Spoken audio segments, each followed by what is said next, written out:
reverse action and get something out of it. The ball comes out. Won't go. Rebound box. Back out to Allen. His three-pointer. Bang! Throw to the plate. Pudge is waiting. He tags him, gets knocked over, holds on, and the Marlins win the game. By Shepard over to Straka, and Shepard and Field goal. If they have to. We are seeing another spectacular effort by Marino, who fires. Touchdown! All right, Miami!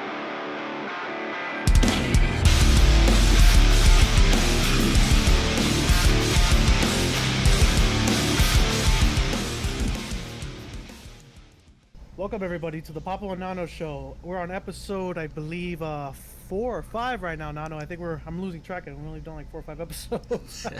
And we are obviously your local Miami sports gurus on all the things that are happening with our Dolphins, Hurricanes, Marlins, Panthers, and of course any other sports, even our Miami FC, the Milan team that's coming and going. We are covering it all. Nano, welcome back, sir. I am super excited. We missed this past week, so I'm really ready to get rolling. Yeah, we've been super busy. This day-to-day work has been nuts this past week, so we are back continuing. Dolphins have kind of hit a little bit of a lull and stuff. There is stuff to talk about there, but we're going to go into our second passion of football, and it's actually my favorite passion. I'm a college football nut when it comes to my Miami Hurricanes. I'm an alumni, alma mater guy. I love my Canes to death, and Nano just has the same love and appreciation for the Canes and the greatness of the Hurricanes and what they have done for the city of Miami for the longest time. It's been a bit of a down section of the Hurricanes for a long time here in Miami sports, but we see a light, a beautiful bright light at the end of the tunnel for the Hurricanes. Lots of change. This is the swagger team. This is the team of tremendous history. ESPN documentaries, whatever you want to go. They have so much stuff, it's nuts. But today we're going to be talking about current status. We're going to be looking at the recruiting.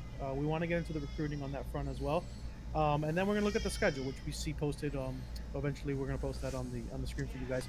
So let's get started on the team status here, Nano. Miami Hurricanes under Manny Diaz. If you're not local to Miami Hurricane sports, we had Mark Richt. Long story short, it didn't work out. We thought he was a future, but one of the things that Mark Richt did a very good job was changing the culture on the defense to that electric, fast-paced, in-your-face Miami defense that we have grown to love. Not very complicated. Get to the quarterback. Yeah. And Manny Diaz was the king of that. So it didn't work out. Manny Diaz became the head coach. Rough first year for Manny Diaz, but the recruiting and the off-season of Manny Diaz was the biggest thing. And that's what I want to first jump on. Where do you see Manny Diaz so far in the state of the program, especially if you include those off-season things that's been happening? Well, it's tough because not normally does a head coach get his first go-around as being a head coach at a program like Miami, where I understand I've been a Hurricanes fan since 1999 when I first watched my first game. I was 8 years old, and I've only really seen the glory days. For a year, 2 years, right? The glory days I didn't live in those glory days. So what I know for the Canes is, we were always pretty good, in the early 2000s. We were solid, but it was the downturn. And then I know mediocrity, because that's what the Canes have been. Still love them to death, but that's what the Canes have been. Yeah. That being said, being the first-time year head coach here, or second year now, but his first-time head coach, Manny Diaz, at a program like Miami where the expectation is championship. It's unbelievable to me that our expectation is national championship still. Like at Miami, fans like ours, like you, like me, and there's a lot of fans that believe that, hey, you know what? Being good and just seeing growth is good enough. Yeah. For most of Miami, you got to be going to the national championship for them to care about the Canes. It's the truth. And it's honestly because we're spoiled. Miami fans are spoiled in general, right? Why? Let's talk about the Canes in the all 80s and 90s. It was pretty much Canes football, right? It ran the world. Decade run by a decade-long Hurricane. Yeah, and the Hurricanes took over because we had Dan Marino, the greatest athlete in Miami history until Dwayne Wade, and we'll have that discussion another day. He backseat almost to the Hurricanes. Amazing. Because he didn't produce wins. Miami is very based on winning championships, right? Then 2001 comes around, we get the greatest team in college sports history. Probably the greatest team ever assembled. Like, it was... 17 first-round picks. Yeah, that team is disgusting. Then comes the Heat. And the Heat just totally eviscerate what people think about... The Marlins had touched there. Remember, the Marlins did. They but they were only cared about when they won in 97 and 2003. That's it. 2003. That's it, yeah. So they Panthers. were keeping us, hopeful. Panthers, they went to the Stanley Cup. But teams down here in South Florida, you're either a champion or we don't care about you. And it was nothing better than when we saw it in 2017, played Notre Dame at home. I was at that game. That was ridiculous. We both were at that game. The electricity in the crowd. It was ridiculous. Ridiculous. That is one of the most electric atmospheres I've ever been in. And I went to the 2000 game at Miami against Florida State where we beat them. Okay, with the Shockey over the middle. Like, I was there, and that was electric. And that team was the best team in the country. Virginia Tech. This stadium, the stadium at Hard Rock when the Notre Dame came to town, #1 overall, like that felt as close to the Orange Bowl as I've ever felt in my life. Like, that was nuts. It almost felt like you were walking onto like an onslaught. Like, here comes the murder, and this is what the Canes used to do. So we almost got that false sense of hope. But I think in retrospect, in a couple years down the road, because I think Manny's got it rolling. I think I'm hoping Rhett Lashley's the guy who's going to stick around because I think he is the answer that we needed at offense, which we're going to get into. Yep.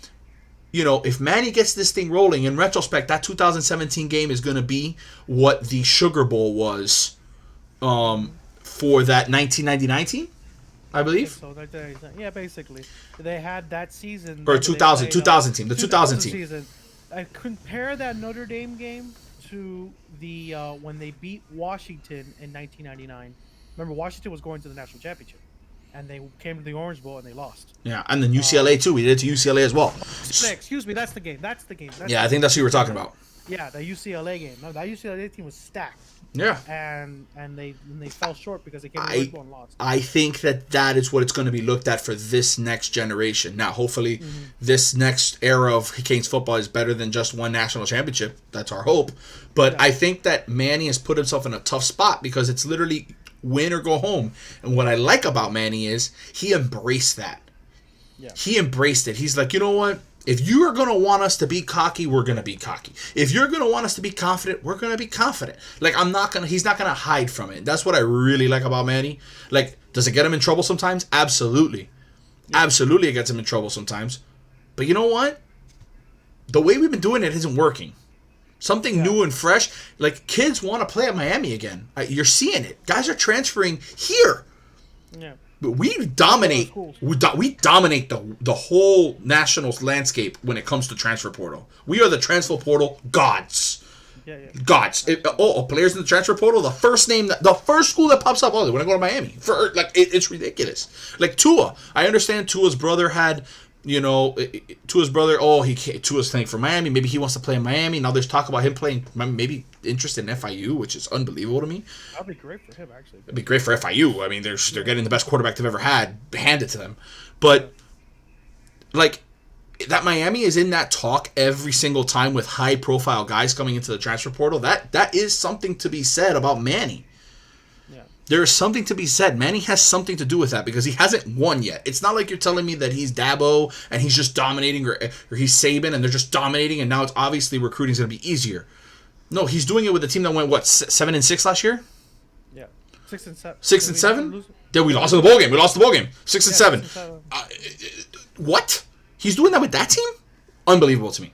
Unbelievable. Absolutely. I look at a Jimmy Johnson kind of start for Manny Diaz. Jimmy Johnson's first series, terrible. Had 5 losses that year. And the Miami standards in the 80s, that was terrible. That was terrible. I mean, and so I look at the exact same thing. That swagger, they seem depict the same. Off-season wise, Jimmy Johnson was one of the greatest recruiters in Miami sports history. He's one of the best football knowledge people. Can pick talent the way he is. Manny's doing the exact same thing. You look at the linebackers coach that he is.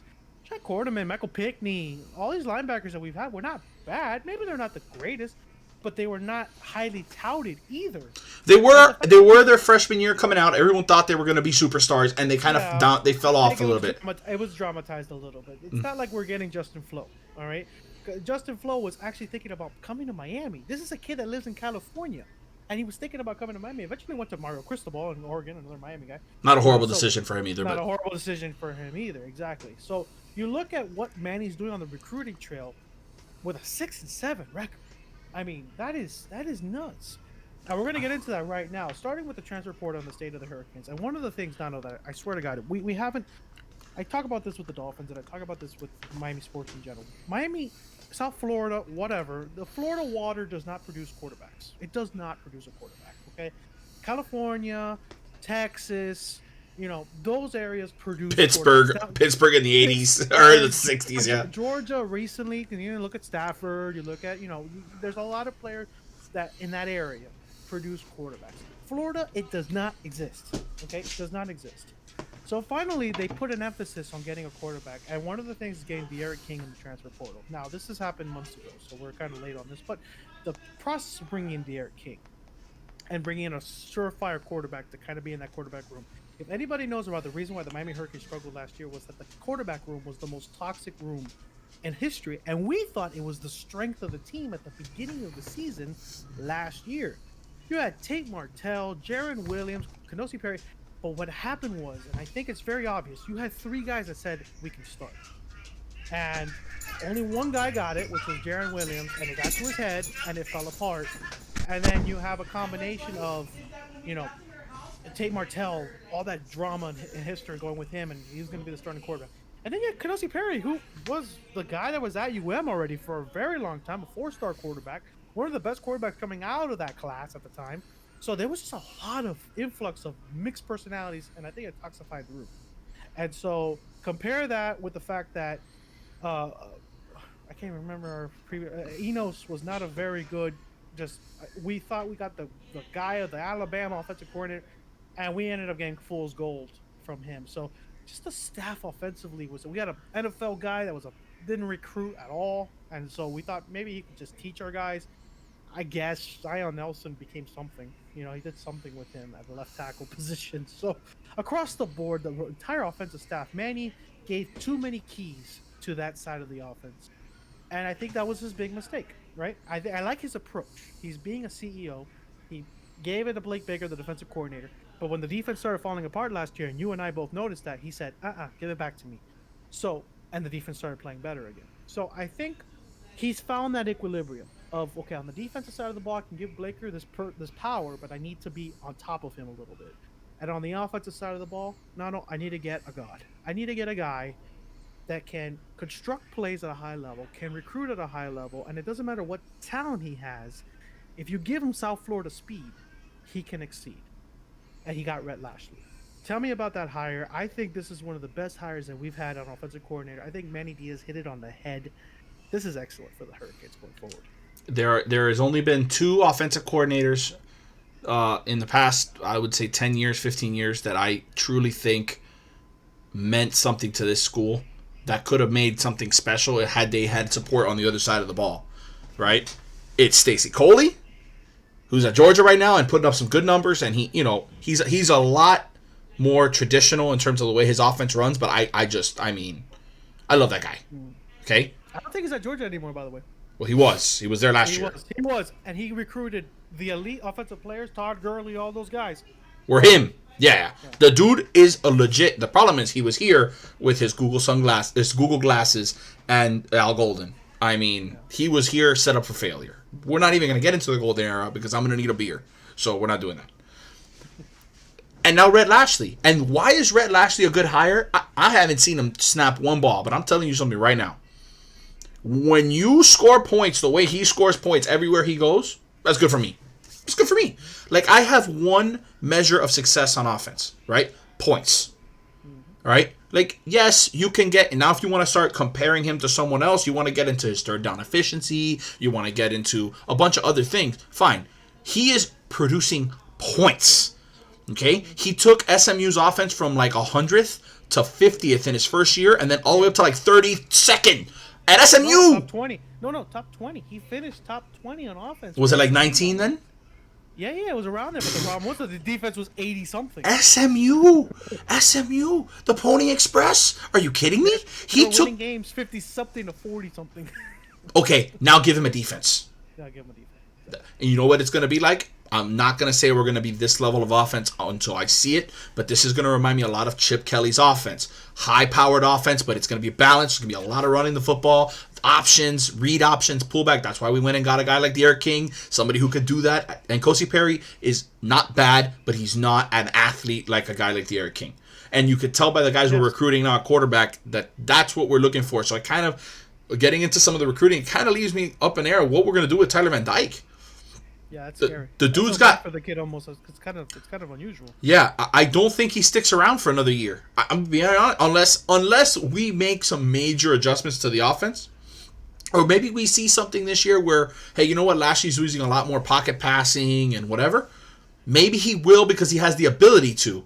But where he was before, he didn't have that ability. He SMU guy needed to go, run, because you're that. And Auburn either. Remember he learned under the Gus Malzahn, Cam Newton tree, where mobile quarterback that can rocket sling the ball. I mean, you look at Derek King. It's the exact. It's not the size. Cam Newton's a freaking giant, but Derek King it looks like a mini baby Cam Newton. And so you see that style. It fits exactly with what Red Lashley was building. But yeah, before you continue with the Tyler Van Dyke, a good coach takes his talent and figures out how to make it better. So maybe he'll try to say, okay, I can make this kid an elite quarterback. I'll change my game plan for him. Yeah, well no, it's not even change. It's adjust, right? So like, look at what Dabo did with Trevor Lawrence. He had Deshaun Watson. He had who was before that? Yeah, I know you're talking. I'm blanking right now. But his quarterbacks have always been athletic runners, which Trevor Lawrence is an athletic runner. But Trevor Lawrence's best attribute is standing there between the tackles and making a throw. Mm-hmm. And he changed his style. He changed his style for that. You know, now look at Alabama on the flip side. Alabama for years had pocket passers that were game managers and just touch guys and get the ball out to your athletes. Then just pound the rock, give it to Henry, just pound it. Now, they had a guy in Tua who was a freak athlete, because everyone forgets Tua's athletic as heck. Okay, you got a guy like Tua, Jalen Hurts, like he changed his style, and I think that a sign of a great coach is someone who can change, who can adapt. And I feel like Rhett Lashley, if your offense is that good, that means you're good at that. Yeah. You're good at that. So Auburn was a run team under Lashley. They were focused on the run. They had passing, but look at the quarterbacks that Gus Malzahn had with Rhett Lashley. Can't name one. They never. None of them got drafted for any of that purpose, for example. But the quarterback at SMU that Red Lashley coach got drafted, that he got undrafted, and so at the end of the day, he's on a team somewhere. I don't know where he is right now, but he's on a team. So Rhett can mimic and adjust his styles to anything that he feels fit for the team. So like going into it now, that Florida speed now with him, what a weapon! What a weapon! I mean. Hey, Texas has speed. Don't get me wrong. Texas has got talent. And let's not misconstrue it. It's just a different animal here in South Florida, man. You look at a lot of the guys in South Florida that are just produced speed-wise, and you can go with Mark Cooper, you can go with Jerry Jeudy. All these guys are in that South Florida region. I mean, they are elite talent. And so this guy's going to have some tremendous weapon. Now, granted, the receiving core, and we'll get into it now, is not as advanced as maybe he would like it yet. It's going to get better with his recruiting. So I look at Rhett as a potential, and I agree with everything you said. We got to keep this guy as long as we can, but this guy's going to get a head coaching job. I think if he can turn Miami into 110th in offense, and if he can get us in the top 30, top 20, which he's getting a head coaching offer. And that's what's good about that. The only thing good is we will be going after Rhett Lashley lookalikes when it comes to offense. Like, you're okay, just bring that guy. And that's what we used to do in the 80s. That's what they used to do defensively. You run the same defense? Come on down. Just don't change it. Just let it roll. And I think that if you need changing, you have to find when the trend shifts. Yeah. Now you want to get a trendsetter, of course. But those are rare. Reed is the trendsetter right now of sports, right? For football, because he can go running and he all of a sudden pass happy attack that wins him a freaking Super Bowl. So you have to find those guys. Manny Diaz, unfortunately, is not that. He cannot. What he has is my defense is in this way, and the defense that he's constructed fits the talent that Miami breeds, right? Speed. It's not gonna always work, but you'll win with that kind of defense, and it's true. It's very true. That's what made Miami on the defensive side of the ball so elite. So if you can get the speed guys, those elite defensive guys, then your defense is flying. You're perfectly fine. You can run with that.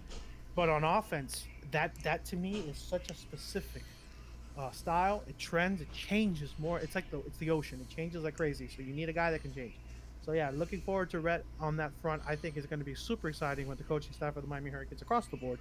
I think, by the way, another guy we don't talk about is the offensive line coach, Garen Justice. Oh, the guy's a monster. That guy's a That monster. guy's a monster. We need, if anything, that guy needs to be kept for as long as possible. Yeah, that guy pay him whatever he needs wants. Our keyhole is reconstructed in him because that guy has managed to pull, and we're going to get into the recruiting right now, one of the best things that we've ever done in Miami. And we're going to get into that right now. So we're looking at the recruiting front. Nano. Offensive line was such a disaster last year. I mean, we don't even want to talk about it anymore because I'm having freaking Vietnam flashbacks of the offensive line last year, especially when we went to the Gator game last year and we just saw them get Sat next to each other, miserable. Yeah. One game, 10 sacks. It wasn't a waste of money. It was an entertaining football game, and we almost freaking won. But at the end of the Thanks day, to DJ Dallas. Let's just say that right there. Yeah, exactly. He almost won the game by himself. by himself, exactly. But it hurt seeing how piss poor that offensive line was, and we knew how bad it was going into the season, but we just were like, it can't be that bad, can it? It was. And so you look at now going into the season, we got Jalen Rivers, and off of a transfer portal from the Florida Gators, who right now are just, I don't understand how a team that wins the Orange Bowl is not recruiting well.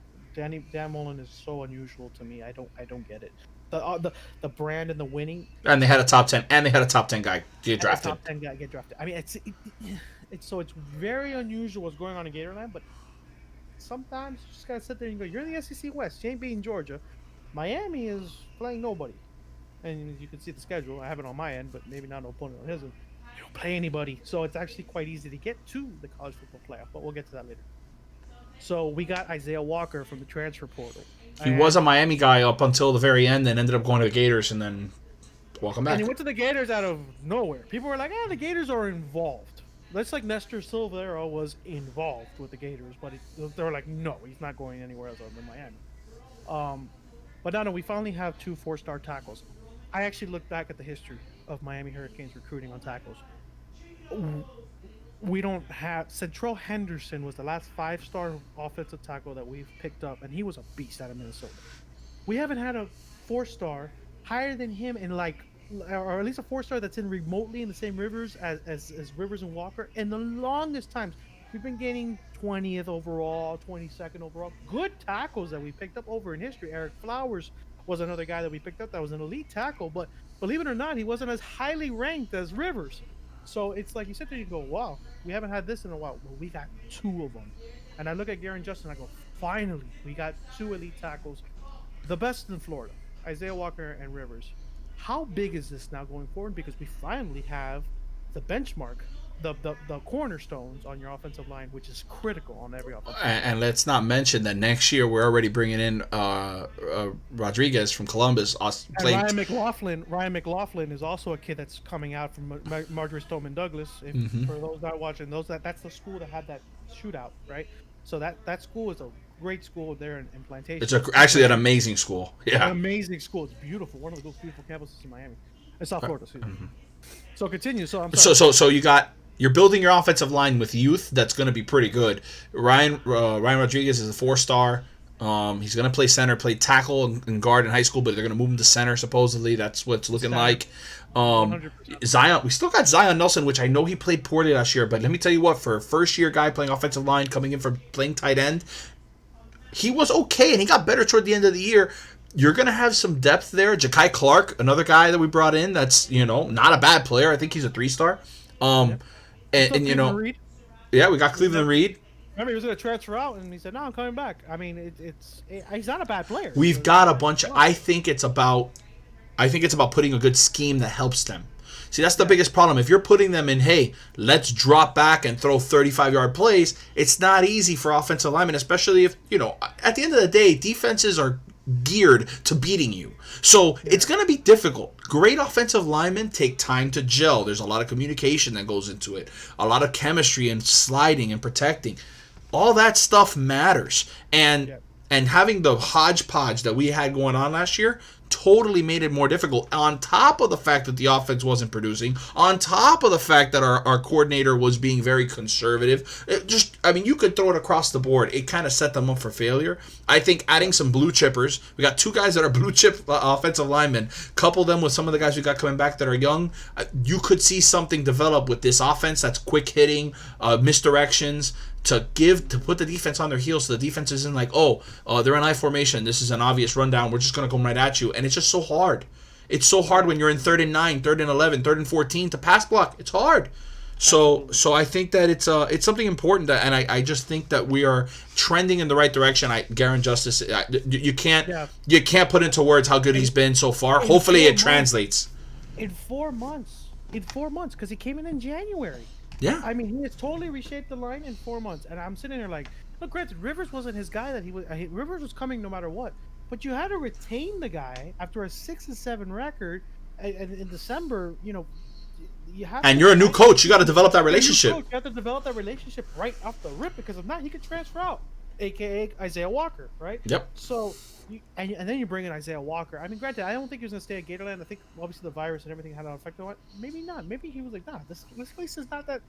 I think there's something in that culture of damn. There was a rumor. I'm gonna let you in on a rumor that I heard. Again, totally unfounded. I don't know if this is true or not, but there was a rumor that came out that said that in his recruitment to steal him, they promised him a starting position, and when he showed up, that changed.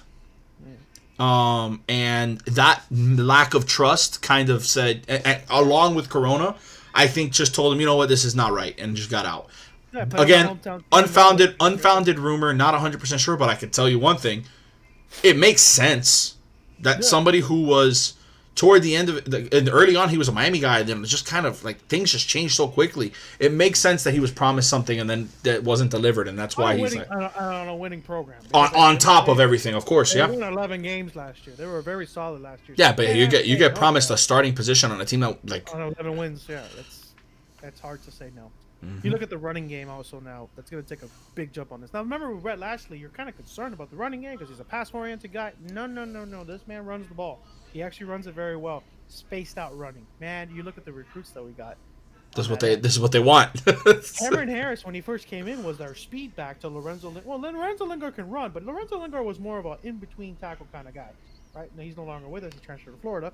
We made a solid trade, by the way. We got 2 players for 1. Yeah. Just saying. Yeah, we'll get to the Tay Williams side of it. And then you got Cameron Harris, who's that small, quick back, and I love Cameron Harris. I love him. I think he was a better. I think his name is Davis now officially, isn't it? Cam Davis? From Davis to Harris? I don't know. Davis to Harris. Who knows? I just know him as Cam. We're just going to call him Cam. Cam Davis when he was first coming in. Now he's Cam Harris. And then you have Cheney, who's my alma mater, Belen. 5-star kid. I think he's going to be a great player. He's a little bit hurt right now, but he's an elite talent kid. He's probably a red shirt, though. He's redshirting this year for sure. I would think he's a red shirt. Jalen is not redshirting. Now that kid. Oh, my God. That kid's not redshirting. Red Lashley's going to have a field day with that kid. And that's why it's so exciting for this offense. I mean, this offense, you look across the board, it's just speed. Jalen Knighton is one of the fastest kids in the state of Florida, first of all. I think he is, actually, if I'm not mistaken, because I think in the 100 he ran almost Olympic time. It was like 11.09, or I'm not sure exactly. That's ridiculous, okay? Kid's special. You already know I'm running the information right now. Yeah, Jalen Knighton's a speed demon, okay? One of the fastest guys on the team now. And I think nobody's even talked about it because it's just they haven't seen him. Remember, the coaches haven't really seen these guys on their roster. They've done practice with them, they have. But they haven't really, played with the real stuff, full pads and have fun with them. So that's one of the successes with them going forward. While he's doing that, I'm going to get into the next side of this thing, which is the wide receivers. The All-American and the Under Armour All-American, he ran in the 4.4s. 4.4s. Yeah, that's fast for a kid in high school. That's fast. That's stupid. Okay. All right, so that kid's now. Remember, he's small, but scat back, man. Scat back. And today's offense, man, that kid's got Kansas City Chiefs written all over him. Yep. Okay? I mean, currently in this current NFL. Wide receivers. I look at the wide receivers now as the weakest part of this team. And I want to get your input on this because why I think it's weakest is scary to me. Why Miami and receivers are always hand in hand. We've never had during the down years of Miami, we never had bad receivers. We've always had elite talent. They just couldn't get the ball, or they just just couldn't get them in action. The offensive coordinator couldn't figure out how to use them. I look at this year as a pretty much of a down year because there's a lot of guys that are just not. What's the word I'm looking for? Have given a chance really to succeed in the current system, and it's a new offensive coordinator and stuff like that. But where do you see actually the starting wide receiver rotation, and do you have optimism for them?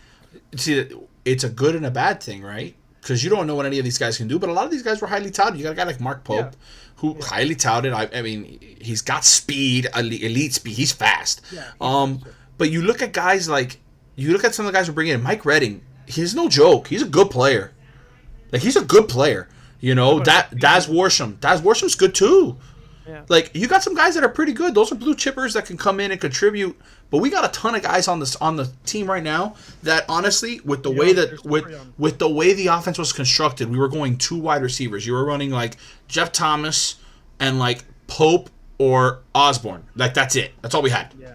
And it's like, no, we have more than that. You're just not using any of them. Wiggins came in, and but that's why. But D Wiggins, the 2 times we let D Wiggins go be an athlete, what happens? Touchdowns. It was like, dude, can we use some guys? Like, we lost Hightower. He transferred. Where did Hightower end up? I don't remember. I think don't know. I think he went to Kentucky. Is it Kentucky? I don't think so. I think he ended up like in Minnesota or something like that. But I could be wrong. I have to Google that. Or Arizona State or something like that. Yeah, he ended up somewhere odd. Yeah. But we had guys that were pretty good, and we just never could figure out how to get them in space and let athletes be athletes, which seems like what this is trending to. So, going back to that, the 2001 team, okay, the Hurricanes, we had a bunch of great receivers. Everybody forgets about Kevin Beard on that team. Kevin Beard was great. Kevin Beard is just like all these guys. He's one of those guys that's going to be able to produce and put in the right position. And I think that's the most important thing. Another good thing about this team, since it's so open, a lot of competition. And our defensive backs are a lot better now. I think our DBs are going to be really, really good. So the competition... Situations are going to be great. Yeah. 5 wide receiver sets. I mean... 4 and 5 wide receiver sets is going to be able to take advantage. Don't forget that we got some tight ends that can play too. So there's a lot of stuff at play here. That I think that the passing game they're gonna benefit. They may not be highly touted on the recruiting trail. They may not be highly touted in the ratings, but system-wise, they're going to be put in positions to be successful. And they are athletes. At the end of the day, they are athletes. They can move. So if you have speed, Rhett Lashley will figure out a way to get you the ball. Absolutely. And then I wanted to bring this up though as part of the tight end comparison. If you're D'Eriq King, people always wonder, why didn't D'Eriq King go to Auburn? Why didn't he go to the other schools that really wanted him? You're D'Eriq King. You showed up to the Miami campus. You go to practice, first down, right? You have Cameron Harris behind you or Jalen Knighton. So you look behind you and you got 2 4-stars, right, that are elite speed. You look to your left on the X, and you got Mark Pope, who's a 5-star, fringe 5-star speed demon, right? Maybe Mark Harley Mike Harley, that's another guy I didn't mention. He's fast. Speed demon, right? Then you have, depending on the sets, I'm not sure, but you have Will Mallory. And this is a 4-star tight end that I think is actually trending past the other tight end at 4-star and Reverend Jordan, who's a fringe 5-star tight end. I mean, and then you have, another wide receiver freak and D Wiggins that, is a 3-star kid, but man, he played above his stature. And then the offensive line's like, oh, you're worried about the offensive line. I'm D'Eriq King. Did you see the offensive line I had at SMU? Yeah, these guys are better. Yeah. These guys are just a little bit better, and I have now less competition going in because at the other day, SMU was playing a pretty decent schedule. Granted, it's not as elite as a Power 5, but it's not that much different, No, we're going to get into our schedule. Our schedule is very weak this year. Navy would have beat us last year, and they crushed Navy. So it's like I sit there and go, come on. So I'm telling you right now, sometimes you strike on the nails hot, and we're going to get to this at the end when it comes to the schedule. And I'm going to talk about the specifics at the end. But when they strike on the nails hot, and D'Eriq King, I think, hit it. He went to the right team at the right moment. I don't know if he's a diehard Cane, but he was, for my future, this is where I got to go. That's what KJ Osborne did, man. Exactly. And when I do that, I have a chance for D'Eriq King, already a Heisman hopeful going into next season. Crazy. Miami is in the loop for a Heisman because this kid decided to come here because the weapons were there. And I look so excited for that front. I can't wait. And I want to switch quickly to the defensive side of the ball before we continue on to the schedule. So the defensive side of the ball, we have basically the most elite defensive ends and depth I've ever seen on the Miami Hurricanes. I mean, it's disgusting. Okay? You lead off with Gregory Rousseau. Now, if you haven't seen Gregory Rousseau in tape or just looking at the kid, he's a giant. He's 6'7", 260 now, Nano. I mean, my God, the kid is a freak. I remember when we watched them at the spring game, remember? We're like, yo. Who's that talking? That's Rousseau. Yeah, he like grew. Like, what the hell is that? No, I am so excited. I mean, Mel Kiper's got him in his top 30. Already going to get drafted in the first round, possibly. And he has to have a good season, but, I have no problem with that. We've talked about guys when they were the number 2 becoming the number 1 in previous videos. I have my reservations. Exactly, but the kid's speed. No. The line is ridiculous. Better than what we had at Joe Jackson and Garden. So he's a mixture of both. He's the length and speed. Yeah. He's the length and the range of a Garvin, but with the speed of Jackson. It's a best of both worlds. Yeah.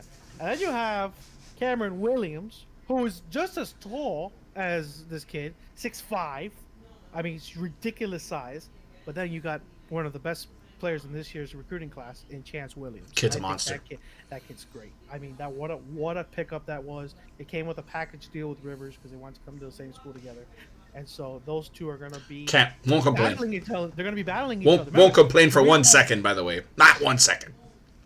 For what? I won't complain for 1 second if that's the package deal we're getting. Not for 1 second. Absolutely not. But remember, this guy is a wing side defensive end, and he was going against his friend at the left tackle. So they actually became friends because they competed against each other and they made themselves better. I like that. That's good. They're gonna start some spirit to the other guys on the team when they get older and become more leaders on that team. It's really exciting. And then of course across the defensive line, you have a lot of guys, but we got Quincy Roche in the transfer portal. You called yourself the transfer portal Kings. We got the best defensive player we got the best offensive player. We got the best defensive player. The gods of the transfer portal, man. I mean, that kid came here. He's like, that defense needs a little bit of help. I'll join that team. So you have veterans on the defensive line of the ball. It's exciting. It's really exciting. And depth. I can't go without talking about. You threw your alma mater out there. I gotta throw mine out there. All right, we got Elijah Roberts from Columbus. Another kid that he's in transition. I don't know if they're gonna play him at the end or D tackle maybe. Put him as a speed D tackle. We've talked about how Miami has trended into the direction of like the old school way of thinking. What Jimmy wanted to do and what they did with Butch, because Butch did that when he was here. You want to move guys who play safety to linebacker, linebacker to DN, DN to D tackle. You want to just be fast. Right? Yeah, we're gonna give up some strength. Okay, no problem. We're just gonna be faster than you. Like we're gonna be there before you can think about it.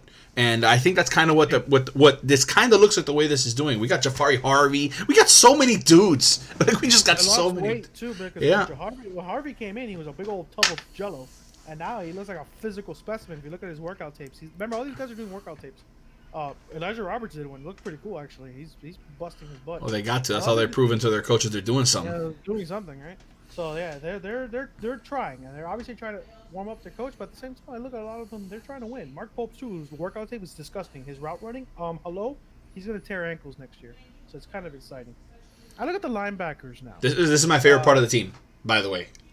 Personal. Because finally we got past the Quarterman, and Pickney. Now, not to say that I didn't like the Quarterman Pickney era. They were stable workhorses. They did their job. I love Pink. Perfect.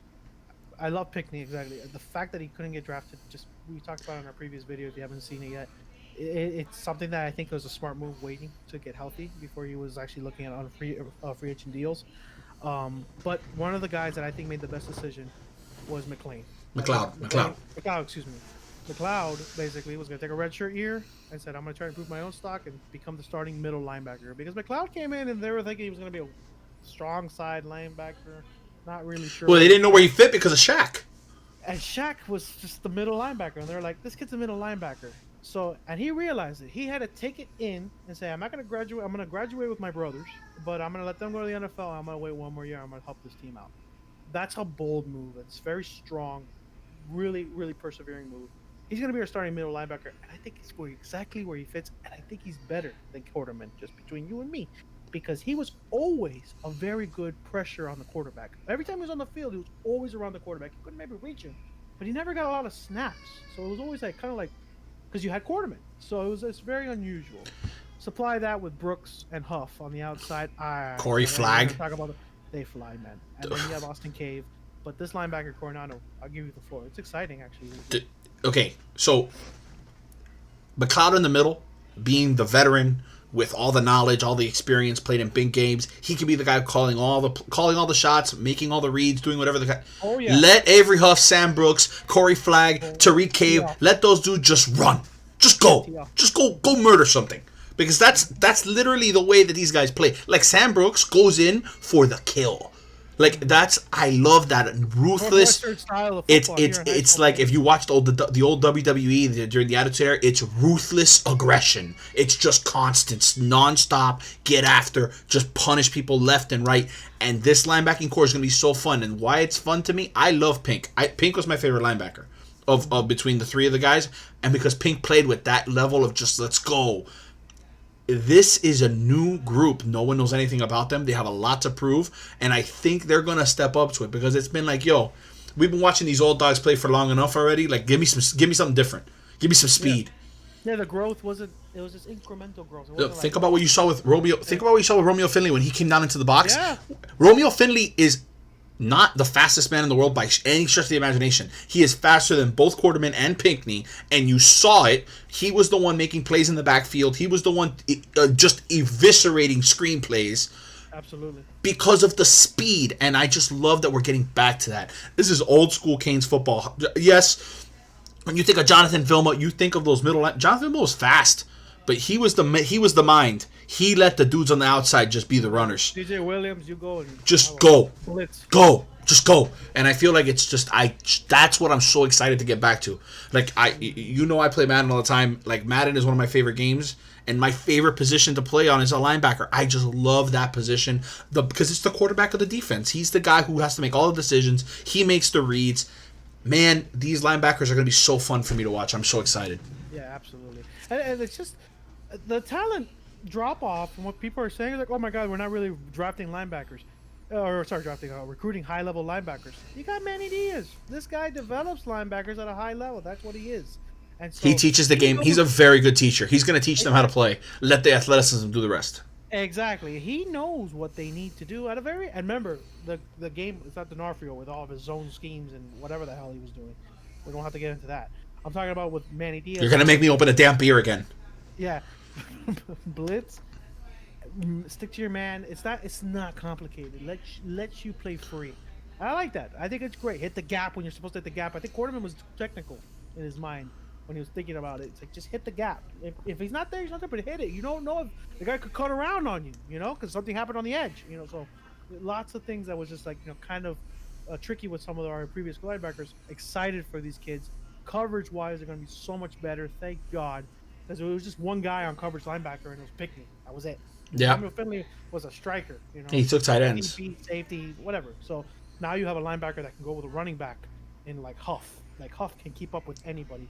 Watch the tape on Avery Huff from St. Thomas Aquinas against running backs and those running back drills with the linebacker. He didn't let a single running back. And one of the running backs that he covered in that drill, Jalen Knighton. Okay? Who we already know is fast.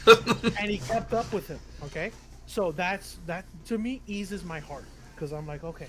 No, yeah, it's different, man. It's different. This linebacking group is different, and it doesn't come with the same hype as what you got in Pink and Quarterman. When they came in, there was a lot of hype.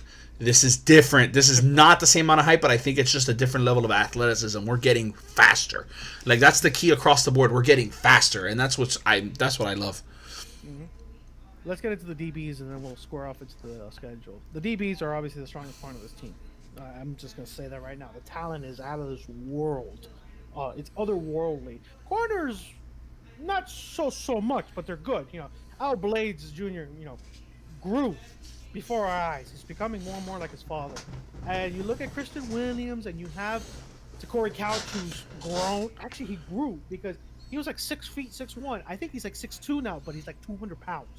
Well, last year all we were doing was getting tapes of him being awesome in coverage last year. In coverage, yeah. Yeah, from practice, and he was barely in games, so it was like very strange the situation. He's a freshman. I'm sure defensively they have a really strict thing on the freshmen because it's just there's too much talent on that side of the ball. Offensively, they're like, we'll start the freshmen because we have nobody, But defense, they're a little bit more strict about it. But man, you throw that with Hall and Bubba Bolden, and now you have Tay Williams. We got 7 and you blue have chippers Jalen in 2 Harrell. years, bro. 7 blue chippers in 2 years. And Keyshawn Washington, who was gonna be our only safety. Like it was like, a nice little 3-4 star kid. You know, he's good. Don't get me wrong. He's our 5th safety. I mean, that's disgusting. Yeah, we're loaded. Like, we're loaded on that side of the ball. It's actually really exciting because you have 2 hit stickers in Harrell and Gervin Hall. Gervin Hall is he is the reason the hit stick was removed from NCAA. Like he's the reason. Like And the problem with him is that he hit sticks too much because he misses tackles because of it. So well, he also gets sent out of hopefully he'll games. find and he gets kicked out of games all the time. So hopefully he'll find that balance. But the kid has got his coverage skills are not that great, but he's not a free safety. He's a boomer, strong. bro. He's a boomer. Boomer, man. Put him at the Ed Reed strong. I mean, when Ed Reed was here, he was strong. He was a ball hawk in the back, but he would hit you. You know, eventually became a free because they're like, this guy's Well, they on the free. had Sean Taylor, so they threw him up there. That helps. Sean Taylor was in practice, but whatever. But they had. I know, you know what I'm saying. Like they had guys like that. They had to move him to free. I forgot who they had. He had an interception in the Rose Bowl. For the touchdown. Was it Buchanan? It was not Buchanan. Buchanan played corner. I don't know. Yeah. Well, this is not a history lesson, but you yes. know what I'm talking about. It was a free. Remember, Reed was strong. He was, but his last 2 years he moved to free, and that's what he got drafted as. Exactly. So you see how these kids can, once they develop more coverage skills, they get better into that free safety. But now we don't have to worry about it. And Bubba Bolden, my God, the kid's a freak. I am so excited for the safety group. I think and the DB group in general. I think the corners, Miami and corners, believe it or not, is not that strong considering how great the defenses of Miami have been. Corner is never really a position that we've developed at a high elite level. Lately, we have though. We have a little bit, but some of the best we've produced is not, what was it, Harris, Cornell. I mean, Buchanan Mike, was like our last great one. The other Roll brothers, there's good corners in our history, but they're not. We don't have an elite Dion group. Nope. Actually, FSU, Virginia Tech, FSU. We're a safety school. UF, LSU. Those are the DB schools. We're safeties and linebackers. Yep. Yeah, you take the UF corner and the LSU corner, and you put 2 UMDBs, back safeties. You're set. I mean, that's disgusting. I mean, so Jaquan Johnson. I mean, we can go on for days. By the way, and we're missing another safety that we haven't even talked about, Keontra Smith. I think that kid's really talented. Yeah. He's a small Jaquan Johnson's got the brain. There's so much there. So much. I feel bad for the kid because I don't even know where he's gonna fit. So No, they're all gonna play. They're all gonna play. We are gonna be one of those. We're gonna be just go. Oh, you're tired? You need to tie your shoe? Come out. We got another one. Don't worry. Like it's. If Keontra could become a striker, like Jaquan Johnson came into the inbox a lot. He was actually very good at that. And I think Jaquan Johnson, I don't know where he currently is in the NFL. If the teams would learn how to use him as a corner, slot, inbox safety, that's what Keontra is to me. It's good. It's the prototypical. You're small, so you're not as big. You can keep up with a smaller receiver, but at the same time, you're hard to spot on the field because you're not that deep guy that's towering over the linebackers. You're a smaller inbox guy. You don't know where you are, so it's a good little mixture there. So, but man, the safeties elite. I mean, the draft class that Manny Diaz has done in the last 2 years, considering the issues on the team for the last 2 years. I mean, it's otherworldly. By the way, with the Isaiah Walker, we haven't the rankings haven't changed. Gators stay in the number 9, but the Miami Hurricanes won 6 and 7 last year. With the Isaiah Walker bringing, if you were to calculate the numbers again, Miami Hurricanes have the 11th best class in the nation with a 6 and 7 record. Imagine that's why college football, like the elites, don't want us winning, because if we're winning, we're number 1 overall every year. No, maybe number 2 if you talk about Alabama. That's about it. It's the city of Miami. Talking about it's why I sit there and I go, USC is doing it right. They recruit top 5, but they don't win. It's like, how? Our problem is that we can't recruit that well for some reason, and we're having struggle just winning more games. You know? If you gave us top 5 classes every year, we would be winning elite like we did in the early 2000s and even into the 2005, even though we were falling off. But we were still winning 9-10 games. 9-10 games. So USC, the fact that they can't get it together, it's like, but you're USC. You're Southern California. How are you losing to Oregon? I mean, come on. Get that. That's that mojo. Miami and USC are well, Miami has this one thing. Here's the one thing that Miami has that not a lot of schools have. When Miami's winning, When Alabama is winning national championships, it's like, oh, cool, Alabama's winning national championships. When Miami's winning national championships, you are a celebrity. It's a different animal. If you really think about it, you can't name to me the defensive tackle right now at Alabama. Other than Waycross Davis that the Hurricanes just signed. That's the only guy you can name. The Dolphins just signed. You're not naming guys that are celebrities. In the NFL. Go in the NFL and find me. Go find. Let's you're an Alabama fan. Go find me the Alabama defensive tackle. I can't think of one right now. No, it's Raekwon, and the only reason is because I'm a Dolphins fan. That's it. It's the only reason you know. I'm telling you, there are no... In Miami, when we were good, Gerald Willis was a household name. Gerald Willis murdering humans out there. Kendrick Norton, just eating up offensive linemen when we were good. And we weren't even that good. We were just good for like 3 weeks. And all of a sudden, we were the talk of the town. College game days coming here. ESPN was going nuts about it, remember? And we were like talking about it. Bro, there's something about it. And the reason why is because we have never, even though Alabama is that now, we have never seen an era of dominance the way we saw from the early 80s to the mid 90s. Nobody had ever seen anything like that. And they're looking to that again. And they're like, wait a minute. If it starts to happen again, we could be in trouble. Because the problem back then was it was harder for us to get guys that weren't from here. We dominated because here we dominated. Yeah. Now, if we dominate here, we're going to be able to dominate everywhere because we have Twitter. People don't want that. That's why Clemson is where they're at right now and Alabama is where they're at right now because they can dominate.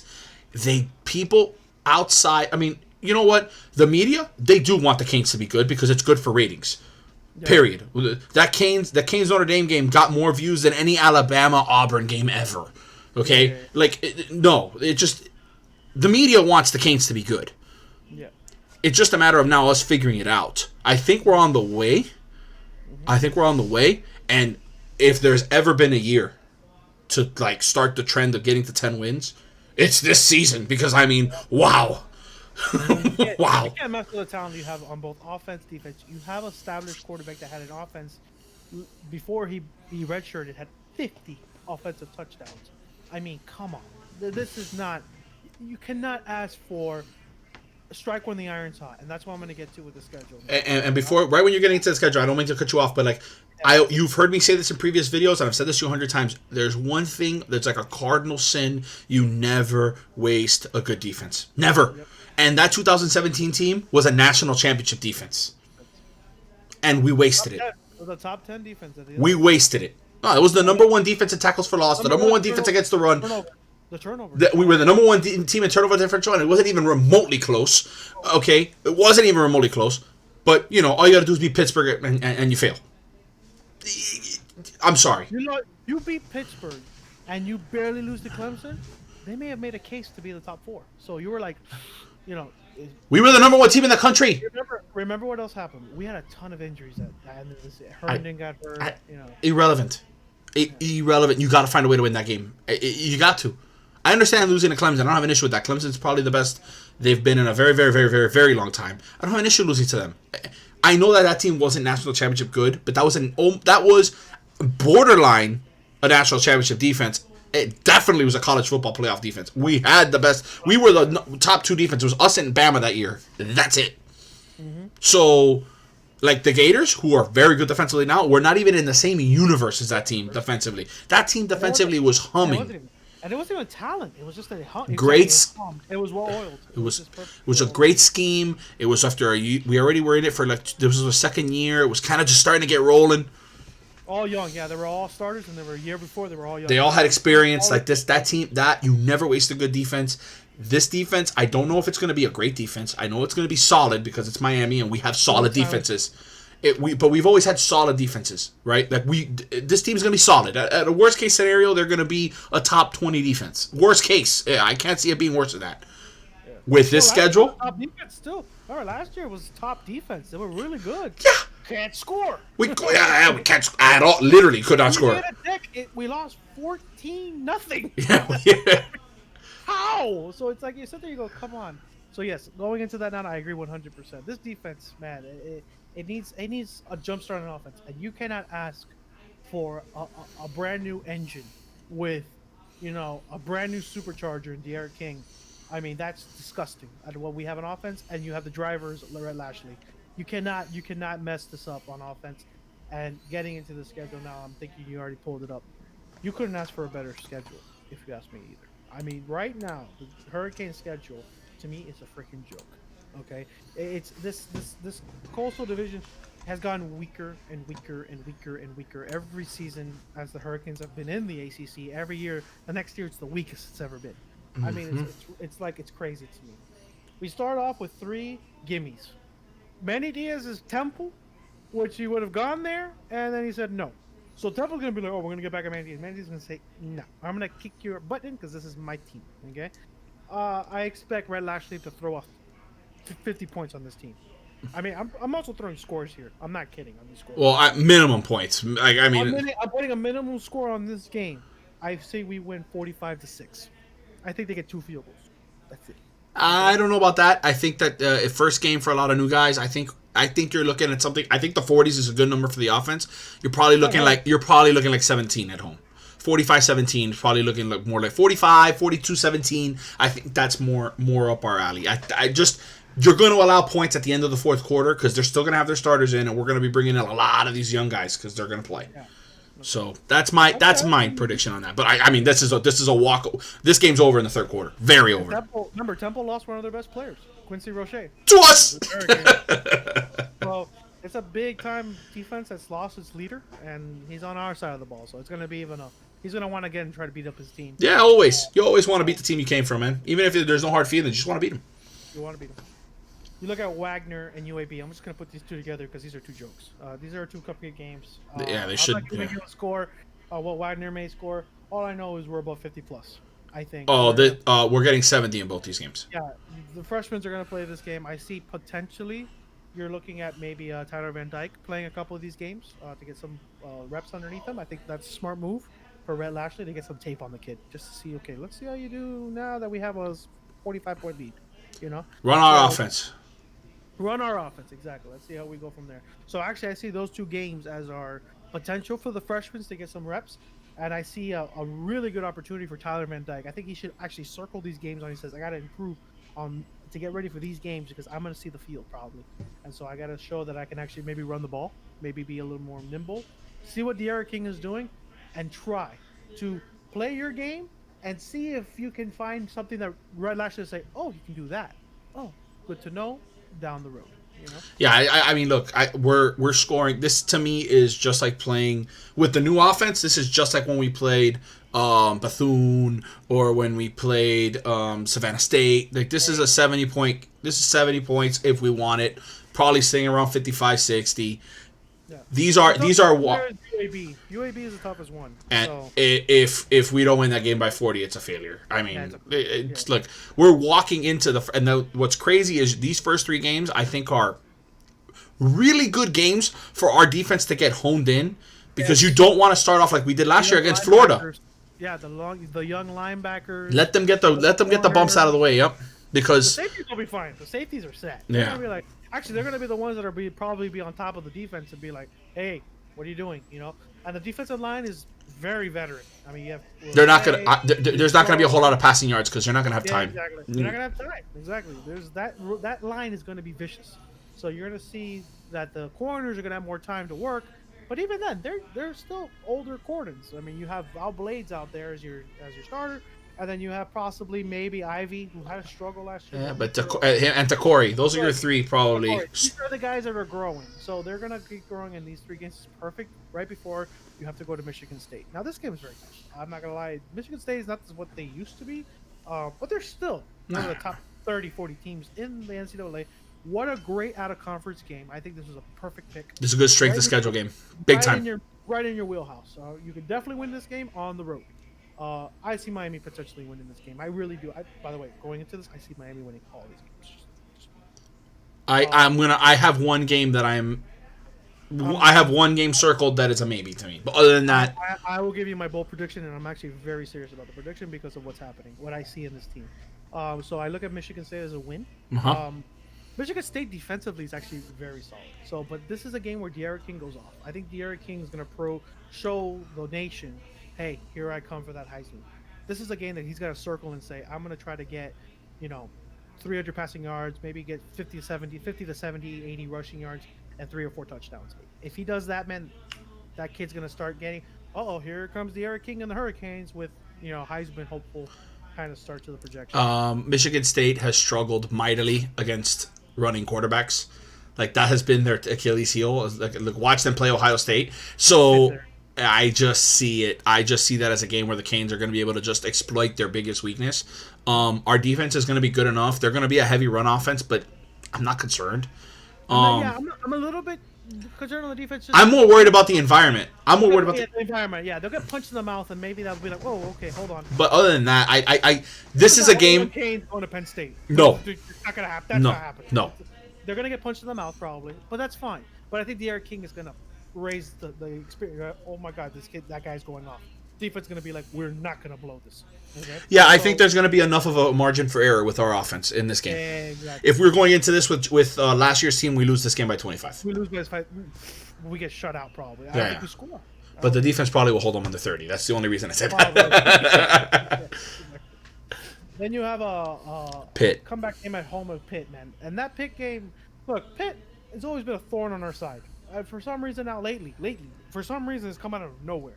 Yeah, they're building a nice little program over there, but at home... Pitt, man, they have a program. By the way, Pitt has produced some of the greatest players of all time there. Dan Marino, Larry Fitzgerald, Aaron Donald. I mean, that's disgusting. I mean, that's 3 guys that are all of fame bound. I mean, well, one of them is. But it's just, running back. What's the running back? I'm thinking of the running back.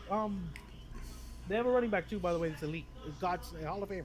I'm blanking right now, but just, yeah. It's disgusting what they've produced over there. They always produce one guy that's like, okay, we're going to have this one guy that's going to go into the pros, and he's going to be the best there ever was. I mean, at that position for a specific program, you know? It's great. So, yeah, Pitt has always been a good program, but they haven't been putting it all together. Yeah.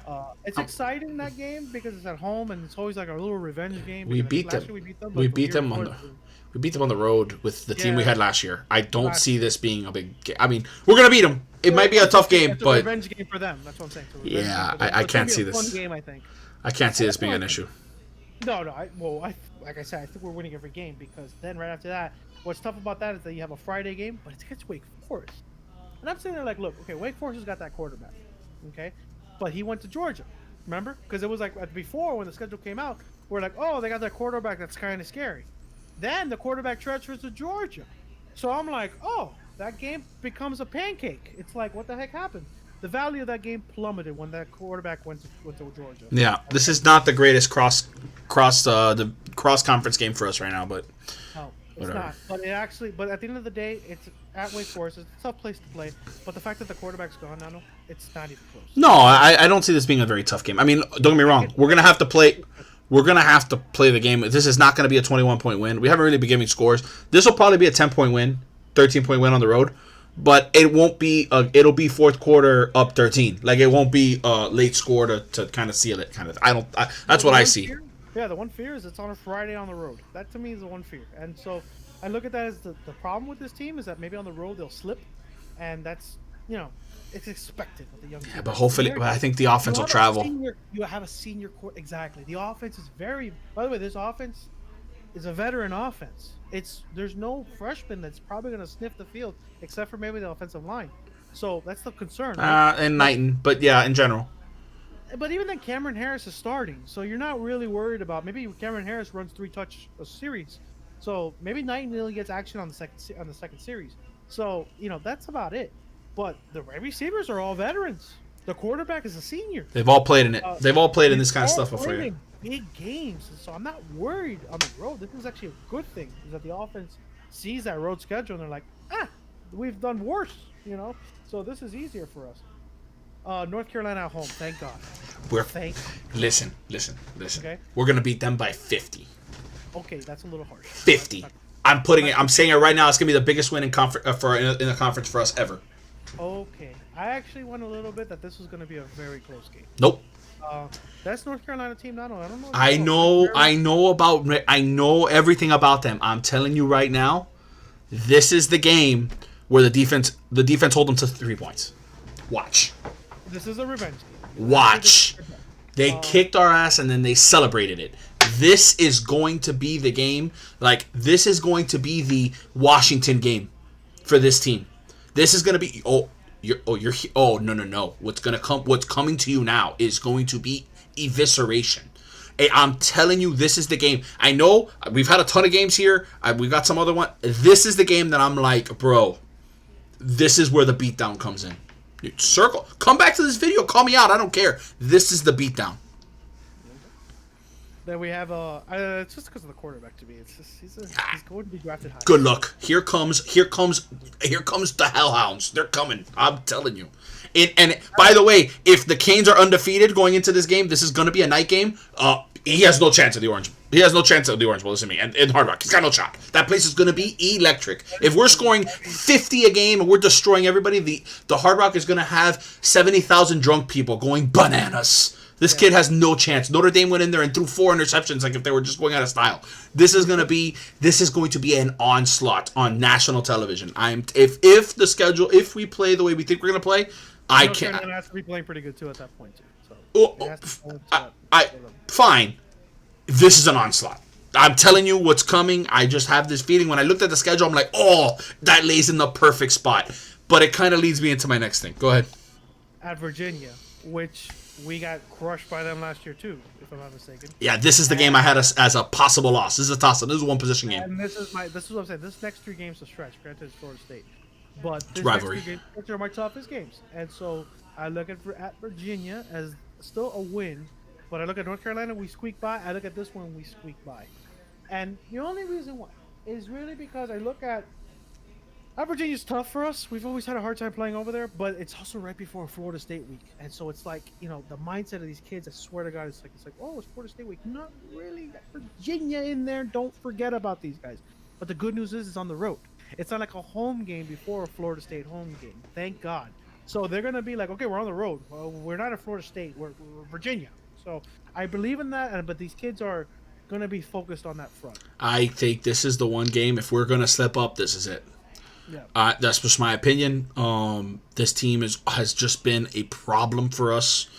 Don't get me wrong. We could easily walk in there and win by 28. Like, that could also happen. All these games we can win by 20 plus points. This could this could also happen, but in my eyes, the way I'm seeing it, this is going to be a one possession game. We might have the ball late. This might be the game where D'Eriq King has to bail us out. Yeah. Oh, and I have D'Eriq King bailing us out in the North Carolina game and in the. Oh, I think that. Well, you already know what I think about North Carolina. D'Eriq King might throw for 5 touchdowns in that game. That's going to be an onslaught. I'm telling you, that's going to be evisceration. I am telling you that right now. This team is going to come up. Manny Diaz's number one thing is he doesn't want to be shown up. He has a huge ego, and the way they celebrate it and the way they talk crap about the Canes, bro. I'm telling you, what's coming is going. Like, Manny Diaz is going to be going into every kid's dorm room the night before, be like, "Yo, listen to me right now. We are going to eviscerate these people. We are going to take the U out of the UNC. They're going to go back and they're going to just be North Carolina. No university. They're just dead." Like, that is going to be the mentality. I'm telling you. Virginia scares me because on the road, and they're a good team. Florida State, let's jump into Florida State. It's a rivalry game. That's a one-possession game, pretty much exclusively. I'm actually going on the opposite on you. I think this is the game that we just pile drive them. I hope we do, but I never could say that about Florida State. Never. I'll say this about D'Eriq King. I think in the big games, he's going to step up. And this game's going to be if we're winning every game, which I have so far, right? We've won every game so far. That Florida State game is going to be a primetime game, no matter what. It doesn't matter if Florida State's 0-8 and we're 8-0. They're going to put that as a primetime game. And so this kid, D'Eriq King, is going to show up. And he's going to say, you see that Florida State team? That Florida State team, by the way, people, is weak. I know they're weak, but they were weak last year too, and they had bad coaching. The coaching this year is better. And they're even weaker now. But their coaching's better. So, like, I instantly, like, their coaching is better. They got rid of Taggart. Win for them. Yeah, no, that's true. They did get rid of Taggart. But still, it's just, they didn't recruit well still. I mean, it's just tough. Look, I have the Hurricanes saying, look, it's our time to shine, right? We have to step up. And so I look at D'Eriq King saying, I'm going to get this team past this rivalry. I'm going to make this rivalry look like a joke. Be the third? Fourth straight win. But the fourth different quarterback just to beat them too. Because we've won. Exactly. We've won with a different starter every year. No, it was Rozier. It was Rozier. Then Perry. Then Jaron. Rozier twice, wasn't it? No, Rozier. Rozier was at Florida State. Yeah, and then back at home, Perry started. Rozier played, but Perry started. I think. No, I'm almost positive. We've had three different quarterbacks beat them in the last 3 years. Exactly. And It's just not throw like number we 4 in were- there. It's not like we were getting crushed by Winston like during those 7 years. No, I have a feeling. I think you're right. I think we're gonna win this game, but it's a rivalry game, dude. I never, bro. I see a second half explosion on this game. I see a second half explosion. I think that Maybe. they'll I'm be your lips to God's 17 ears. I'll go 17-7 in the first half, and then Ed Reed, we should be dominating. Happens in the locker room, and we come out and we score 25 unanswered. I mean, it's just like I see that potential with this team. I'm not saying a blowout like 50 points. No. I'm saying a nice, solid, 34-7. Just high game maybe. In defense, you hold them to the second half to 7-10 points. And the finishes off with a 34-17 game, 17-point win, solid victory all around. Yeah, I'm always of the I'm of the mentality that's a rivalry game. You can never. That is always a toss up in my opinion. Always. 100%. I agree with you on that front, but Florida State looks like weak as hell this year. They do. I think they're on the downturn. Yeah, they're weaker than the next team we're talking about, which is Virginia Tech. Which Virginia Tech has not been great right now. Remember what happened this year? Bronco Mendenhall was about to be the coach of another team, and it didn't happen, and he's still the coach of Virginia Tech. So that's awkward.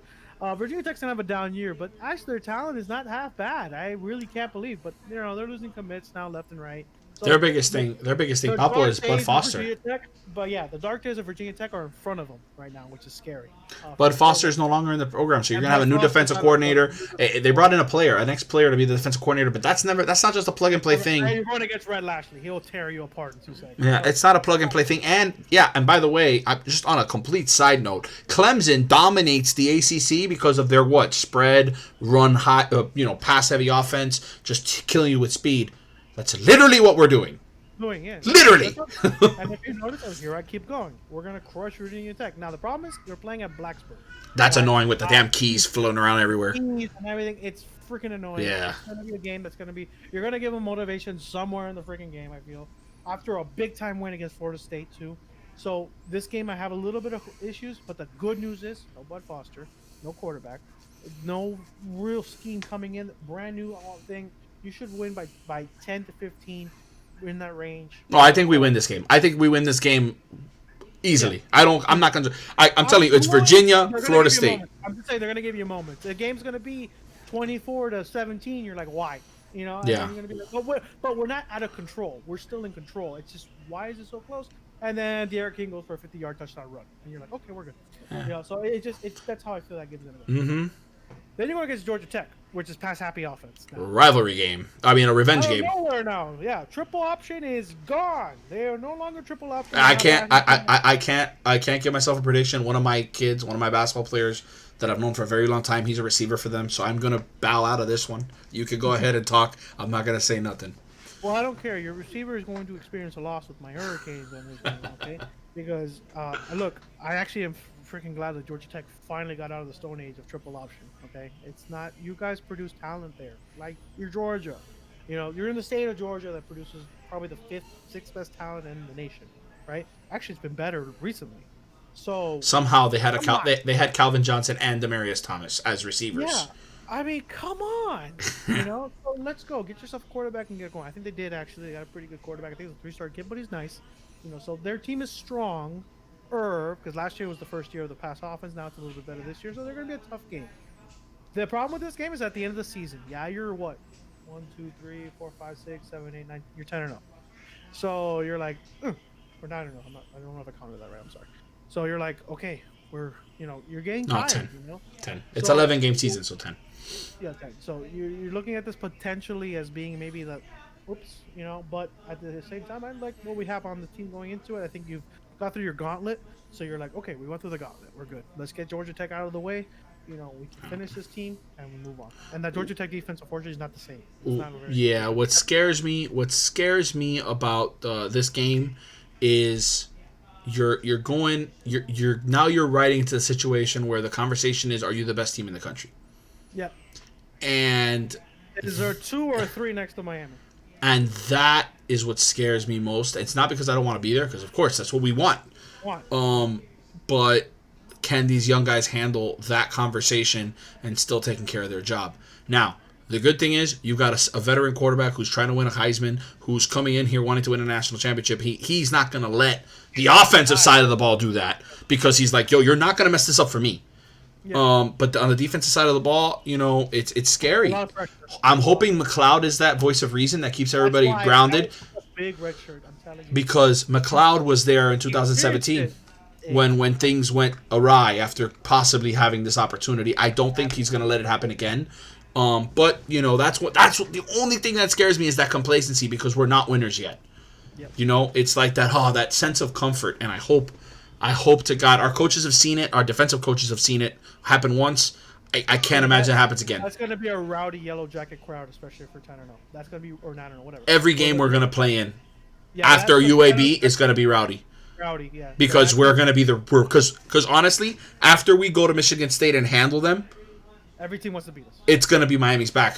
Like, that's terrifying. Like, as a matter of fact, all the other teams, like Georgia Tech, right? While we're playing Virginia Tech, they may lose that game because they're like, Miami is coming, you know, and we want to play Miami, so they're going to lose to the stupid team that they should have beaten.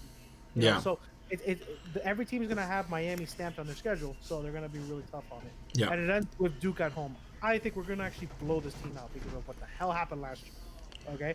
And Duke coming here, that game to me, especially if we are now officially 10-0, that game is going to be a loud okay? Well, no, thank you. Sorry. Thank you for that. I muffled it a little bit. No, you didn't. Came through clear as day.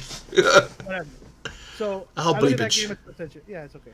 I look at that game as potentially the game that we are the loudest as a group because we're finally there. And so we have the Coastal wrapped up by that point. And I think D'Eriq King is right in the hunt of the Heisman. I think he goes off this game to be like, okay, now I'm gonna do this and get ready for that Clemson game, and just pad those stats to make it nice and pretty, to finish up and wrap the ball up to a nice 11-0 season. And that's for my prediction on this team with the schedule. I'm not kidding. People are saying you're crazy. Man, you cannot ask for when the iron strikes at the right time. Sometimes things happen, and Miami has always had that. Remember, it's when the stars align in 1983, things happen, okay? And so you got a quarterback, you got players, you got the recruits are now older. Same thing with this team. You got a senior quarterback that chose us over anybody else. You got Quincy Roche. You got Rhett Lashley, offensive coordinator, who's a genius mindset offensive guy. People are looking at potentially him becoming a type of offensive guru head coach potentially if he has any success. Miami has all these pieces kind of fit in the right place. Now, the defense is not 100% set, neither is the offensive line, but you never know. Sometimes things fall in place. So I look at this schedule and I go, I'm not scared of anybody on that schedule. And I don't think the team is either now. So I look at 11-0. I really do think that they go and we're going to win the Coastal, but we're going to win the Coastal and meet Clemson with a perfect record. I'm going to say 10-1 because I am never going to put this team on that pedestal until they prove it. I've fallen into that trap before, and I see us losing at Virginia. Okay. I see that. I think that's the game. Now, we win at Virginia. There are heart attack games in there. There's going to be cardiac canes moments. Okay, if you're not low, cardiac canes is when they... Yeah. Now, if I want to bring out the homer in me, I say we pull that out. But until I see D'Eriq King actually take a snap, you know, when we play Temple September 5th after the first drive, I might text you and be like, yeah, 11-0 looks pretty good. Like, it might be the case. It's just one of those things where it's like, dude, I got to see it to believe it, and it's so hard. Now, the schedule is weak. Michigan State's not what they used to be. I understand that, but the schedule is weak. We got our toughest games at home outside of Michigan State and Virginia. Everything else is at home. We got North Carolina, probably our toughest game. Florida State, Pitt, all those things are here. Yeah, they're all here. So, if the Florida State game was on the road, I'd be really concerned. If there was the North Carolina on the road, I would have told you we lost that game. I mean, everything is in its own little realm. The one game I agree with you is Virginia. The Virginia games, right? Virginia and Virginia Tech are our biggest, like, because it's like that state, we don't function well in that state with Blacksburg and wherever the Virginia state is. Charlottesville, I think. Charlottesville, whatever. So I don't. No, is it Charlottesville? Charlottesville's North Carolina. What am I talking about? Whatever. I don't know. But I know Blacksburg. Charleston, maybe? I don't know. I have no idea. I don't even. So, Charleston, North Carolina, too. What am I talking about? So it's just that area. It's just for some reason the scary thing. But now I have no excuses for Manny because this is also a second-year guy and he's also a prove it. By the way, Manny's on the hot seat. Just throwing that out there right now. Yeah, I don't know about that. I can disagree with you. Yeah, if the team is producing and it's losing because of things happens, I don't think he's on the hot seat. But I'm telling you right now, if he starts off slow and things are not working on the offensive side of the ball, maybe he stays, but he'll get another offensive coordinator. I don't know. I don't think so. I think Manny, even if it doesn't work, even if we're looking at a team that goes 9-3, Manny's fine. The only way Manny has any issues is if he only wins 7 games. Then he's really like, yo, listen, dude, you just don't got it. Like something about what you got going on ain't right. Yeah. But that's not gonna happen. Like this dude literally just bought himself a free year because I can't imagine any of these defenses who were anemic last year stopping us this year. So that's my only thing. Now, so you have an idea of what you wanted. I know into the bowl game. So what are your thoughts here? First, let's talk ACC championship game. We both think we're gonna go there. I don't see anybody in the Coastal stopping us. What do we got going on there? And Clemson, this team is not the same that it once was. Defensively, they lost a lot of players. A lot. Corners. You saw in the draft. They had a ton of defensive guys go. The linchpin in this is obviously Trevor Lawrence, right? Now, one of the things I'm going to be putting into this perspective on my 11-0, I'm assuming everybody's healthy. So I'm going to assume the opponents are all healthy as well. Yeah. This is on paper. Roster on paper. I see De'Aaron King and Trevor Lawrence as they X themselves out on playmaking sides, right? So I look at the quarterbacks and I go, is Trevor Lawrence that much better than De'Aaron King? Yeah, he's solid. He's a first overall pick, but he's not like, whoa, world beater, like better than Jaron Williams or Rozier, right? So this kid, De'Aaron King, is special. He's an offensive master, right? So I don't see him being a tremendous drop-off. If you gave Clemson De'Aaron King, they're still national title favorites. If not, I would even say that they're better. Okay, I think you're going a little further there. It's hard to argue because what De'Aaron King does with the football is not something that's out of this world. Like for Trevor Lawrence to do what De'Aaron King is not easy. Right now, Trevor Lawrence does things that are amazing that De'Aaron King may struggle at. But in today's college football landscape, running the football as a wild card like that, it's scary, and teams have to handle you. Trevor Lawrence struggled against LSU because he can't run the ball. And LSU's defense, was as elite as it was, swarmed him and didn't let him get outside the pocket. So I'm telling you, it's a different situation. I look at Clemson. I know how talented they are. They are definitely better than the Hurricanes. But this game, I say it's a 3 to 7 point game. I really do. And I can't tell you which way it goes, only because I can't see past what Clemson's going to do. I don't know what that offense is. And defensively, I could tell you right now that we would lose that game by 14 points as a paper right now. But I don't think so. I think by the time we get to the Duke game, we know what we are and we know what Clemson is. And I think it'll be a lot closer game. I really do. My biggest thing is I will never, ever, ever dethrone Clemson until somebody does. We're not. Have to be us. We're the only team out there that's going to do it. Yeah. We're going to play in that game. And we're gonna give a much better showing, obviously, than the last time. Or 18, whatever. But it's not. It's really hard for me to say that we're gonna be that team that takes them out. Now, things can change. Again, like I tell you, I could see us play in the first 2 weeks and be like, "Yo, this is it. Like we finally did it." But until I see it, it's one of those things where I understand we can make predictions, but there's a lot of what ifs here. What if Mark Pope really is just a bust and it wasn't the system? What if Isaiah Walker comes in and he doesn't give us anything and Zion Nelson doesn't get better? And what if Cam Harris and Lashley's offense doesn't produce the way we think it's going to do, or De'Aaron King isn't what he thought he was? Like, there's a lot of what ifs with the Miami Hurricanes. And if all those what ifs turn out to be good and check marks, then I'm on your team here and I think we're going to be able to make a run. If I'm going to go Homer side, I say we're going to be in that game competitively. If I'm thinking just based on like not trying to remove my Miami lenses, I think this is a game we could lose by 10, 17 points and it not be an embarrassment. We lose by 17 because they're just better than you. If they play tomorrow, 14 points. Let's say they had practice reps all through and they play tomorrow. I say we lose by 14. Only because we don't have the talent that they have on defense because they still have elite talent there. And offensively, we don't have a Trevor Lawrence, and we don't have. Trevor Lawrence is the number 1 quarterback overall, man. Until 100%. That's what I'm saying. That's why. But I'm telling you right now that if you gave Dabo D'Eriq King, he will make him elite into maybe potentially Trevor Lawrence's spot, right? I understand what you're saying. But again, it's one of those things until I see it, Yeah, 100%. We're picking Red Lashley Red Lashley and Dabo are gonna cancel each other out. No. Not even and also defensively with this guy, I forgot his name, and Manny Diaz you could compare them? Not really, because Manny's got crushed by him. All right, in the 2007. Yeah, but Dabo. So I mean, different situations. I think our coaching staffs are a lot closer than they were in the past. Yes. It's going to take a lot of outside. Again, you talked about stars aligning. It's going to take some stars aligning if we're going to do it this year. It's just my opinion. Yeah, and that's what. And I look at the 1983 squad as that reason, because down years couldn't figure it out, and then you have that reemergence, and so you have potentially the roster is just oozing with talent.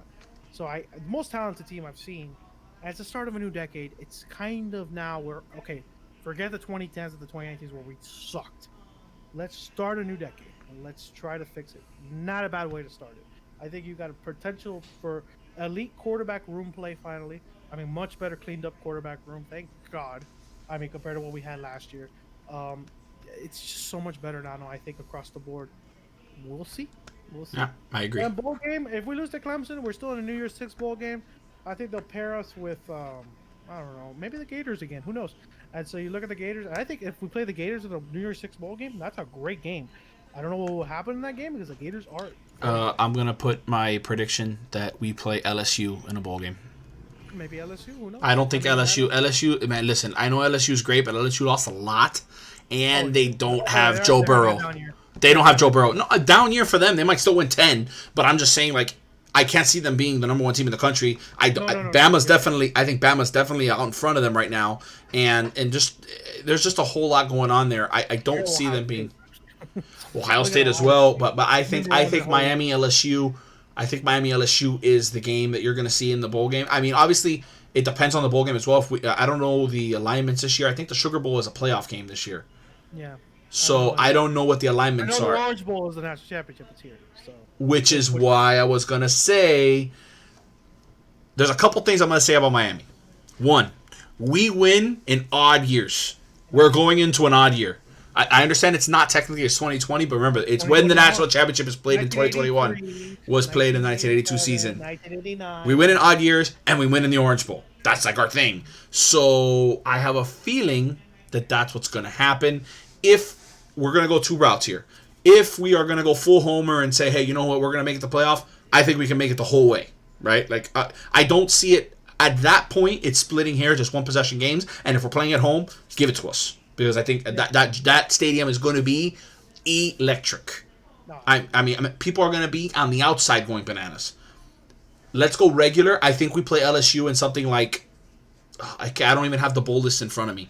It also depends. Orange Bowl when it's not the national championship. But do they host also? Mm-hmm. Does that how it works? It's the Orange Bowl and it's the national championship hosted by Dr. Pepper or whatever. It's not necessarily the Orange Bowl. You know what I'm saying? All right, I'm pulling it up. All 4 major bowls are in the New Year's Six. Bowl games for the 2020-2021 season. Let's see. Semifinals is the Fiesta Bowl. College football semifinal at the Rose Bowl. The national championship is in Miami, of course. So, the Peach Bowl, I can see us playing there. I know the Sugar Bowl is the other bowl game. The Sugar Bowl is the because you don't get another Rose Bowl. The Rose Bowl is the national the Sugar Bowl would have been us, Florida. I think that's what happened, or us, LSU. Yeah, but Peach Bowl, that could be the one where we play against LSU. And remember, by the way, on a side note, just completely moving this forward, that's another place that's going to want us because that's going to be played in Mercedes-Benz Stadium. Yeah, it's a good place to play. That's where but the Canes play there again the following year. They play against Alabama. We open the year there, so that would be a great opportunity for them to see what their fan base would look like, all that different type of stuff. You may be able to draw people there. You looking at that, I think it's either there or, I mean, I don't really know. There's not a whole lot. The Cotton Bowl maybe. But that's not really a New Year's Six anymore. No. I think they are a New Year's Six bowl because like I said, they're going 11-0 in my Yeah, but I'm looking here. Like, it's the Chick-fil-A Bowl. Fiesta Bowl. I guess the Fiesta Bowl could be the other one. which I hate because we suck there. We do suck there. Yeah, so But- whatever. At the end of the day, going back to what we're talking about, the Hurricanes have a chance to be in the college football playoff this year. They do. That is, if they topple the mountain, win the ACC championship, should be actually on the wall, not national championship. Get past Clemson, and then we could go and say, okay, we did it. Now with you guys, you want more, so let's keep going. You beat the best team in the nation when you beat Clemson. You will. That's one of the top 2 teams in the nation going into next season. So if you beat them, you have no excuses. Okay? And you beat them in Charlotte, Which is a home game. 50 miles from freaking Clemson. So, I mean, give me a break. When we went to the Charlotte game, it was a good UM support fan base. Don't get me wrong. People are like, oh, it was all Clemson. There was a lot of Clemson. Don't get me wrong. But Miami was there. We showed up. We were pretty good in that 2018 ACC championship. 2017. What a 2017? Well, 2017, and it was about to be 2018. With New Year. It was the end of the Whatever. year, yeah. The end of the year. So you have that potential with the team to have good fan base there. So, and with a team that's better. Remember, we were hobbling into that one. This one, I think we're gonna punch right through. So the fan base is gonna be really electric, really, really powerful. We'll see. There's reason for optimism. There's reason to be happy. There's reason to say, you know what, this could be it. But If you haven't bought season tickets yet, I have season tickets. Get season I tickets. don't have season tickets, and the 99.9% reason is because of my son. And if I say, hey, every Saturday I'm going to vanish, I'm going to get yelled at. So we're going to wait. We're going to wait until he's a little older, maybe 2, 3, maybe in a year or two, get him to go to the games with us. And then we will definitely be sitting probably together. No, because I'm not, as my alumni, this is my last year as the alumni season ticket benefit. So you can only get like 5 years after you graduate. So 2019, 2020. So they kind of gave me an extra year because something happened. I forgot. They gave me an extra year. They gave me a 6th year. I don't know why. So I did that this past like January or whatever. And so I got my season tickets ready to go. But this is my last year. So I don't get that benefit of a tremendous package where I have to probably pay real money, like heavy dose money. Nah, man. Where I sit, I mean, look, if you're looking at season tickets, family section, end zone is my favorite seats. I'm a quarterback. I played quarterback, for a little bit in high school, but I have a quarterback mind. I love seeing it from that angle. And we were paying, I want to say it was like $120 for the season per seat, plus, and then it was $120 per seat for the season, and then $120 for parking. It was unbelievable. I'm like, I'm paying the same. I'm paying the same for parking as I am for, but it's because the Dolphins have something to do with the parking. But irrelevant. We were going, me and Natalie, and the parking pass, and I was sharing with Miguel and my brother. 4 people, $120 per person. That's really not that expensive. And we had Florida State at home. I could have sold my tickets for $120 if I wanted to, Exactly. And like honestly, with a little kid, I probably would sell my Florida State ticket, just because I don't want to take a little kid to that environment. If you've never been to a Miami Florida State game, it's utter chaos. There's a fight in every section. Yeah, I have season tickets. I actually sell some of these games because I like watching it with people that don't have the chance to go to the game. So I may be watching the game with you at home. I'll just sell my ticket and make money off of it. Like that North Carolina game, I may sell it because if the team is kicking butt, I'll sell it, get some cash. But I ain't missing the Florida State game. I never miss a Florida State game. So, I know what you're saying, but I just have to think about the safety of my offspring. No. I'm going to the game with somebody else, maybe, but for sure I'm going. But the Duke game, I'm also going, especially. But that may be a game that I sell, and That's the send off, but that's the send off game. I might want to be there for that. Yeah, for the homecoming. So I jump for joy if we win that game with somebody, because it's like, we finally won 11 wins. I mean, that would be sweet if we can get that. But anyway, yeah, we're running out of time on this show. It was fun. We had a great time talking about our Hurricanes. Long as hell, but we had so much to talk about. We're going to be chopping block off this stuff, so it's going to be great. Nano has a good strategy on that. I agree with it. So we're going to be going into that process forward. Nano, any last remarks? Man, this is the first time we don't talk Dolphins, and it's super refreshing because, dude, like I love my Dolphins, but like I bleed orange and green. Yeah. So like, I'm a college football guy more than the Dolphins. You love the Dolphins. I love them too. I like the Dolphins. Don't get me wrong. That was my first love, but the Hurricanes are the one. So I mean, I went to the 0-1 Rose Bowl, and I saw success, and I have never dropped it since. I mean, to this day, I always thank my father. I go, thank you for taking me to that Rose Bowl game and the memory that I have, because from that day on, I became a die-hard Cane. And so it was disgusting. I wanted to go to school. I wanted to do all the things. And that's my history with the Canes. So what's been happening the last 20 years has been gut-wrenching. So it's like, I can't wait. And I see what we're having right now. I have homerism in me with it, but man, last year I was telling you that we were going to lose. We were going to go 8-5 probably. This year, I'm not kidding. I think it's a much better team. No, we're rolling, and I'm so excited. I mean, I can't wait for COVID to end so we can start having practices to talk about. Yeah. Well, there's practices online, by the way. Go check them out. Inside the U has them. So on their YouTube channel, shout out to them. They have practices, so they have some stuff that you're like licking your chops when you look at Eric King throwing beautiful passes that are constantly landing right here over the shoulder. So I'm salivating. I can't wait. I want to thank everybody for watching the show. Make sure you like, subscribe, and hit us with a comment. Let us know if you want to talk about anything else. We did Hurricanes. We're doing Dolphins. We may be doing Heat soon. We have to do some stuff.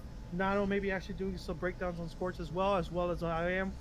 Baseball's already started, and I really want to talk about baseball, but there's nothing to talk about. But however, Arizona just picked up the sports and stuff like that, so we may get something there.